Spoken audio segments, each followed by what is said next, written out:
So আপনারা কি করেন যখন ইউটিউবে ভিডিও বানান, ইউটিউবে যখন ফুল ভিডিওর আপনারা থাম্বনেল অ্যাড করতে পারেন এবং থাম্বনেলটা পরবর্তীকালে চেঞ্জ করা যায়। কিন্তু এটা খুবই একটা ভালো প্রস্তাব, যার কারণ থাম্বনেল যখন চেঞ্জ করবে একটি ভিডিও কিন্তু থাম্বনেল দেখে অনেকে ক্লিক করে, কারণ থাম্বনেল যদি অ্যাট্রাকটিভ থাম্বনেল হয় তখন কিন্তু মানুষ ক্লিক করার চেষ্টা অনেকটা 80% থাকতে পারে, এবং থাম্বনেল এবং টাইটেল। তো বন্ধুরা চলো আমার ফোন স্ক্রিনে কীভাবে short video thumbnail attractive thumbnail কীভাবে অ্যাড করতে হয়, তো বন্ধুরা চলো। সো বন্ধুরা তোমরা প্রথমে তোমাদের ইউটিউবটা ওপেন করবেন। তুমি ইউটিউবটা ওপেন করা মাত্রই তোমরা তোমাদের এই প্লাস আইকনে একবার ক্লিক করে দেবেন। এই প্লাস আইকনে ক্লিক করে দেবেন। প্লাস আইকনে ক্লিক করা মাত্র তোমরা একটা শর্ট ভিডিও সিলেক্ট করবেন।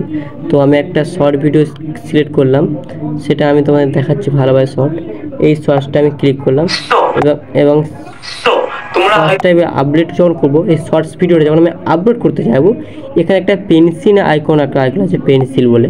ভালো করে দেখুন এই যে আইকনটা, এই আইকনটা তোমরা একবার ভালোভাবে দেখে নিন। এই জায়গাটা দেখো, তোমার পেন্সিল আইকনটা একবার ক্লিক করে দেবেন। তো এই পেন্সিল আইকনটা ক্লিক করা মাত্রই তোমরা কোনটা তোমরা থাম্বনেল দিতে চান সেটাকে অবশ্যই সেট করে দেবেন। তো আমি এইটা তোমার থাম্বনেল দিতে চাই, তো এখানে আমি ফেসবুকের সামনে থাম্বনেল দিয়ে দেবো।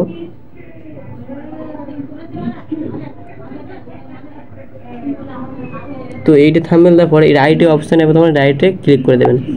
ক্লিক করা মাত্রই তোমরা এবারে ভিডিওটা আপডেট করে দেবেন। দিয়ে এই যে থাম্বনেল অ্যাড হয়েছে এটাই কিন্তু তোমার থাম্বনেল থেকে যাবে, আর কোনো চেঞ্জ হবে না। তো বন্ধুরা কেমন লাগলো অবশ্যই আপডেটটা কমেন্ট করে জানাবেন, আর অবশ্যই লাইক কমেন্ট শেয়ার করে সাবস্ক্রাইব করে দেবেন।